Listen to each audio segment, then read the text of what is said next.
Surely, SUVs are all polluting vehicles that consume gas. The Toyota RAV4, on the other hand, emits less CO2 than the majority of city-dwelling small cars. We are not coercing you. One of the most energy-efficient cars in its class is this enormous SUV. That's what the official numbers say, and it performed admirably in our independent True MPG testing as well. Because it is a hybrid, the RAV4 can be fueled with regular gasoline, but there is also an electric motor to share the effort and reduce fuel consumption. You can get it as a standard hybrid that charges while you drive, or as a plug-in hybrid, PHEV, which lets you, plug it in for a much longer range using only electricity. The 5-seat RAV4 sits above the CHR but below the rugged Land Cruiser in the Toyota SUV lineup. The Honda CR-V is the car it most directly competes with because they are about the same size and both come in hybrid form. We recommend the excellent Kia Sorento or the award-winning Hyundai Santa Fe, both of which have 7 seats, if you need an even larger hybrid. The Mazda CX-5, Peugeot 5008, and Skoda Kodiaq are rivals of similar size if you look beyond hybrid SUVs. What exactly is the RAV4's efficiency, and, even if the numbers hold up, is it a good car in other important areas? We'll give you all the information you need in the following pages of this review, including how well it performs and handles, how much space there is in the back, and how much it will cost to operate. Check out our free What Car? Guide if you decide you're ready to buy a new car. Service for buying a new car to find the best prices on a wide variety of makes and models, without any hiding. With some of the Toyota RAV4 deals, you could save up to 4 figures. Acceleration in the Toyota RAV4 is not bad, and overtaking is a breeze when the electric motor and gasoline engine work together. The two-wheel drive model can go from 0 to 62 miles per hour in 8.4 seconds, which is faster than the hybrid versions of the Kia Sorento and Hyundai Santa Fe. However, this version of the RAV4 can only tow 800 kilograms. The version with all-wheel drive is 8.1 seconds faster and has the same 1,650 kilograms towing capacity as the Santa Fe Hybrid and Sorento. The RAV4 plug-in has the same 2.5-liter gasoline engine as the RAV4 and a more powerful electric motor for a combined power output of 302 bhp. This makes it pretty fast, with a time of just 6.0 seconds to go from 0 to 62 miles per hour and a top speed of 112 miles per hour. This indicates that it is equally quick as the impressive Land Rover Evoque P300e and comfortably faster than the Ford Kuga PHEV and Land Rover Discovery Sport P300e. During our varied test route, the plug-in hybrid's electric motor was powerful enough to propel the RAV4 to highway speeds without the assistance of the gasoline engine. Toyota claims that the plug-in hybrid travels 46 miles further than the comparable Kuga and Range Rover Evoque. You won't get very far in the standard hybrid model on electric power alone.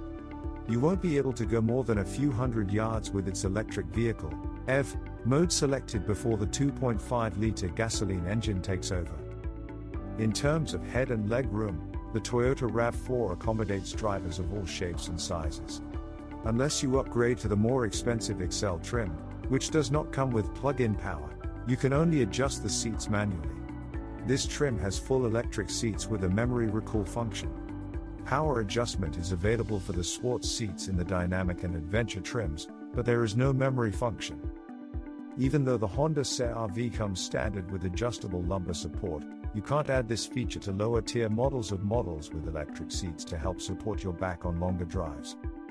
However, regardless of which model you select, the RAV4's driving position is typical of one found in SUVs, high up to provide a commanding view of the road. Comfort is greatly improved by the substantial center armrest. The chunky controls on the dashboard, which are easy to see and reach, add to the SUV vibe. The most expensive dynamic premium RAV4 PHEV has a head-up display that projects the speed onto the windscreen so you don't have to look down at the gauges. The RAV4 has adequate leg and head room in the front, but the Honda CR-V, Hyundai Santa Fe, or Kia Sorento are all more spacious overall if you are particularly tall in the leg or body. Because the interior of the RAV4 is wide, you won't feel like your passenger is encroaching on your personal space. A cubby under the front armrest, decent-sized door bins, a few cup holders, and trays for keys or your phone in the dashboard are just a few of the many storage options. The RAV4 only has a recline, whereas many of its rivals in this class have sliding and reclining rear seats.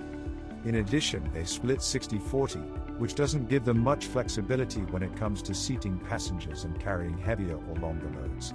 The Mazda CX-5 or Peugeot 5008's 40/20/40 split is a better option. The Mazda CX-5 and Peugeot 5008 are cheaper alternatives to the Toyota RAV4 if you don't want a hybrid and are looking for a large SUV. However, the RAV4 is significantly cheaper than the Hyundai Santa Fe and Kia Sorento and is priced similarly to its closest hybrid rival, the Honda CR-V.